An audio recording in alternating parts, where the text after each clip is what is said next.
Em setembro de 2012, começaram a circular notícias sobre uma imagem registrada pelo carro do Google Maps na 18.817 Brink Avenue, em Detroit. A foto mostra a varanda de uma casa de tijolos amarelos, onde um homem sem camisa parece estar apontando uma espingarda para a câmera, enquanto outras pessoas ao redor permanecem tranquilas. Encontrar uma cena como essa, ao explorar o Google Maps, pode ser assustador, já que não é algo esperado. No entanto, essa imagem esconde mais do que aparenta à primeira vista. Essa mesma casa já havia sido mencionada nas manchetes antes. Poucos meses antes da foto ser tirada, na noite de 28 de junho, Erica James deixou seus 3 filhos pequenos, de 6 anos, 2 anos e 17 meses, sob os cuidados da avó, Bridget Adam, pois tinha uma consulta médica no dia seguinte. Mais tarde, Bridget saiu para resolver algumas questões, deixando as crianças aos cuidados do tio. Ele ficou de olho nelas, mas, em um momento, foi para o quarto por um instante. Quando retornou, não conseguiu encontrar a filha mais nova de Erica. No dia 29 de junho, às 16h30, a pequena Zia Turner, de apenas 17 meses, foi reportada como desaparecida. O tio suspeitava que ela pudesse ter saído da casa enquanto ele não estava olhando. A polícia iniciou as buscas, começando pela residência e depois expandindo para a vizinhança, mas não encontrou Zia nem qualquer pista sobre seu desaparecimento. Foi apenas quando um cão farejador foi trazido para auxiliar nas buscas que Zia finalmente foi encontrada. Infelizmente, já era tarde demais. Com a ajuda do animal, a polícia localizou o corpo sem vida da menina dentro de um armário, escondido sob uma pilha de roupas sujas e outros objetos. Nenhuma prisão foi realizada, e a polícia relatou que a família colaborou com a investigação, ficando compreensivelmente horrorizada e devastada com o ocorrido. O caso foi considerado um trágico acidente. A casa capturada no Google Maps era exatamente essa residência.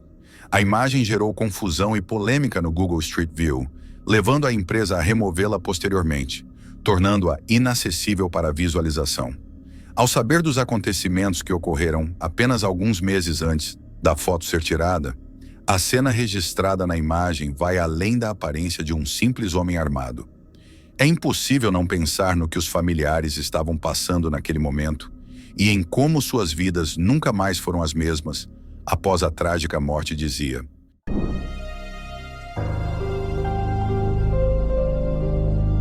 Há alguns anos, falamos sobre um evento intrigante ocorrido na ilha Sentinela do Norte. Para ser mais preciso, isso aconteceu em 2016. A ilha faz parte do arquipélago de Andaman, localizado na Baía de Bengala, dentro do Oceano Índico. Sob soberania da Índia, essa região permaneceu oficialmente restrita por muito tempo, até 2018. A ilha Sentinela do Norte abriga a tribo dos Sentineleses, um grupo indígena que até hoje rejeita veementemente qualquer tipo de contato com o mundo exterior. A relação dessa tribo com outras populações indígenas permanece um mistério, e qualquer conexão existente entre eles é pura especulação. Se você explorar a ilha no Google Maps, encontrará imagens de um naufrágio próximo à sua costa, parcialmente submerso no recife da ilha. Essa embarcação é o Primrose, um navio cargueiro de 16 mil toneladas que, devido a uma tempestade, naufragou nas proximidades da ilha na noite de 2 de agosto de 1981, enquanto navegava de Bangladesh para a Austrália. Inicialmente, a tripulação de Hong Kong não entrou em pânico, pois o navio não corria risco imediato de afundar, e o fato de ter encalhado parecia um alívio. No entanto, não se sabe se o capitão percebeu onde estavam ou se as condições marítimas impossibilitaram o uso dos botes salva-vidas. O capitão optou por manter todos a bordo e aguardar o resgate. Pouco tempo depois, os sentineleses notaram a presença do navio e emergiram da selva em direção à costa, armados com lanças, arcos e flechas, demonstrando hostilidade. Em 4 de agosto, o capitão Liu entrou em contato com a empresa responsável pelo transporte e solicitou o envio imediato de armas de fogo. A tripulação temia pelo pior, pois mais de 50 guerreiros sentineleses estavam reunidos, aparentemente construindo canoas de madeira, sugerindo que poderiam tentar abordar o navio. Ironicamente, a mesma tempestade que levou o Primrose a encalhar acabou salvando a tripulação. Os ventos fortes e as marés altas tornaram extremamente difícil para os sentineleses chegarem ao navio, impedindo um possível ataque. Os sentineleses continuaram sua tentativa de alcançar o Primrose, mas foram impedidos pelo mar agitado. Esse impasse durou dias, enquanto as mesmas condições climáticas severas que causaram o naufrágio também atrasavam as missões de resgate indianas. Assim que o tempo melhorou, a tripulação foi finalmente resgatada por helicópteros e conseguiu retornar para casa, deixando para trás essa experiência aterrorizante. Por outro lado, os sentineleses seguiram em frente após o incidente. Cerca de uma década depois, em 1991, um grupo de antropólogos indianos tentou estabelecer contato pacífico com a tribo. Durante essa expedição, eles observaram algo inusitado. Pela primeira vez, alguns membros da tribo carregavam ferramentas de metal. Acredita-se que esses objetos tenham sido recuperados dos destroços do Primrose, demonstrando como os sentineleses conseguiram aproveitar os materiais do navio para seu próprio uso.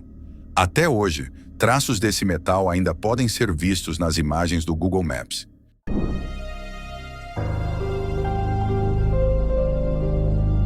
Enquanto comemoravam um festival hindu com amigos, uma mulher foi atingida por um tiro na cabeça e acabou falecendo. Ela estava a caminho de uma festa no último andar de um hotel de luxo em Bathinda. Na época, a polícia de Punjab estava perplexa com o motivo pelo qual um homem de 45 anos, funcionário da engenharia militar, teria sido o responsável pelo disparo. O hotel ficava em uma região repleta de salões de casamento. Em pequenas cidades do norte da Índia, é comum que tiros comemorativos sejam disparados durante casamentos, apesar de a posse de armas em público ser ilegal. No entanto, muitos desses casos não são registrados nas grandes cidades. Além disso, como nem todos os vizinhos são convidados para as cerimônias, qualquer tiro ou música alta tende a ser denunciado. Já em cidades menores e vilarejos, todos costumam ser convidados, e por isso, ninguém quer ser responsável por alertar a polícia. Para solucionar o caso, um superintendente da polícia de Punjab decidiu usar o Google Earth para rastrear a trajetória do disparo e localizar sua origem. Com essa estratégia, ele conseguiu identificar a área exata de onde a bala teria sido disparada. Especialistas em balística confirmaram que o projétil havia saído de um rifle novo. Com essa informação, os detetives começaram a visitar lojas de armas locais e, por fim, identificaram um suspeito de 25 anos que morava dentro da área previamente delimitada. Os superintendentes da polícia utilizaram o Google Maps para auxiliar na investigação. Durante a operação, a polícia realizou uma busca na residência do suspeito, onde encontrou o rifle em questão e 5 cartuchos. Especialistas em balística concluíram que a bala perdeu força antes de atingir a vítima, indicando que ela não havia sido alvo intencional. A investigação revelou que o suspeito estava praticando tiro em seu telhado antes de sair para um casamento. Embora o caso tenha sido um trágico acidente, o suspeito foi acusado de homicídio culposo por colocar a segurança de outras pessoas em risco e por portar ilegalmente uma arma de fogo.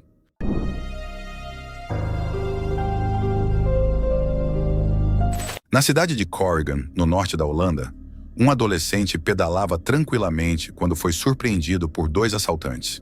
Os agressores o derrubaram da bicicleta e fugiram levando não apenas o veículo, mas também seu celular e 165 euros em dinheiro.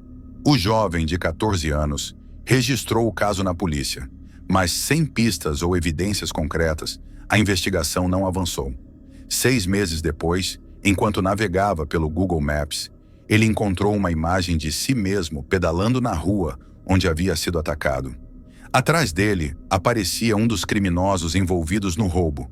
Com essa descoberta, o garoto procurou a polícia novamente. Como as imagens do Google Street View têm os rostos borrados por questões de privacidade, as autoridades precisaram solicitar formalmente a imagem original à empresa. Assim que obtiveram acesso, a equipe de investigação reconheceu um dos suspeitos e conseguiu prender os 2 assaltantes.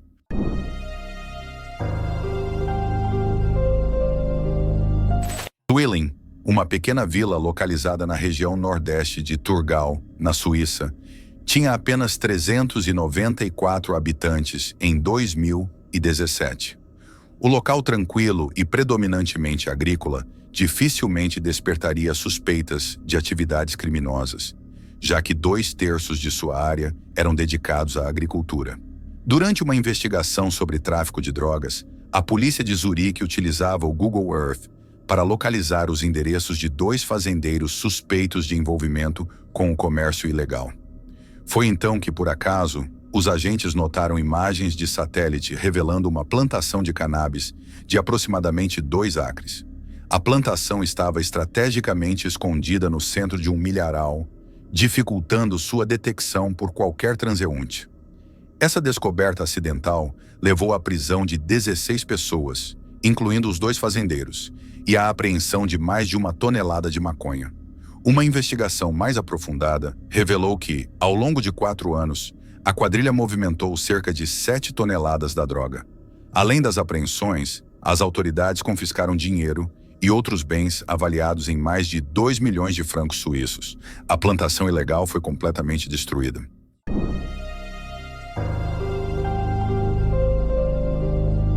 O Triângulo de Ferro, localizado em Richmond, Califórnia, é uma região relativamente pequena, mas carrega uma reputação preocupante devido aos altos índices de criminalidade, especialmente homicídios.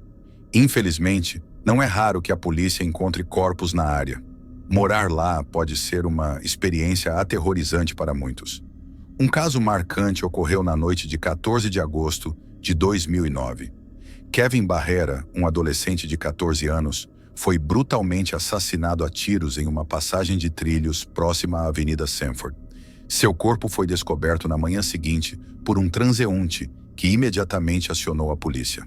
A família de Kevin ficou profundamente abalada com a tragédia, e a dor foi agravada pelo fato de o crime nunca ter sido solucionado. A vida deles mudou drasticamente após o ocorrido, mas nada poderia prepará-los para o choque que viriam a sentir anos depois. Em 2013, uma emissora de TV local entrou em contato com o pai de Kevin, José Barrera, para informá-lo de algo perturbador. Uma imagem de satélite da cena do assassinato estava disponível no Google Maps. Embora internautas já tivessem descoberto a foto em 2012, a informação só se tornou amplamente divulgada em novembro do ano seguinte. A imagem mostrava o corpo de Kevin estendido nos trilhos, vestindo uma camisa branca, claramente visível. Ao seu redor, policiais investigavam o local, e um carro da polícia estava estacionado nas proximidades. Para a família, essa descoberta trouxe uma nova onda de sofrimento, revivendo a tragédia de uma forma inesperada e dolorosa. A perda de Kevin foi dolorosa o suficiente para sua família, mas reviver essa tragédia de uma maneira tão inesperada foi algo aterrorizante. A descoberta da imagem afetou profundamente seus familiares, especialmente seu pai, José Barrera, que relatou dificuldades para dormir desde então. Naturalmente, a família pediu ao Google que removesse a imagem. A empresa declarou que nunca havia lidado com uma situação semelhante antes, mas, após analisar o caso, concordou em apagá-la. A remoção da imagem levou 8 dias para ser concluída, mas depois disso, ela não estava mais disponível na plataforma. Apesar de sua frustração com a exposição da imagem, José Barrera viu um lado positivo na repercussão do caso. Ele esperava que a nova atenção da mídia ajudasse a pressionar a polícia de Richmond a reabrir as investigações e encontrar respostas sobre o assassinato de seu filho. No entanto, mesmo com toda a publicidade gerada, as autoridades não conseguiram obter novas pistas. É perturbador imaginar um cenário em que um crime como esse pudesse ter sido registrado por acaso, capturando o momento exato do assassinato. Se isso tivesse ocorrido, talvez a polícia tivesse conseguido identificar o responsável e dar à família Barrera algum tipo de justiça e encerramento. Infelizmente, essa não foi a realidade. A imagem, apesar de chocante, não fornecia nenhuma pista sobre o que realmente aconteceu com Kevin naquela noite, ou por que alguém tiraria a vida de um garoto de apenas 14 anos.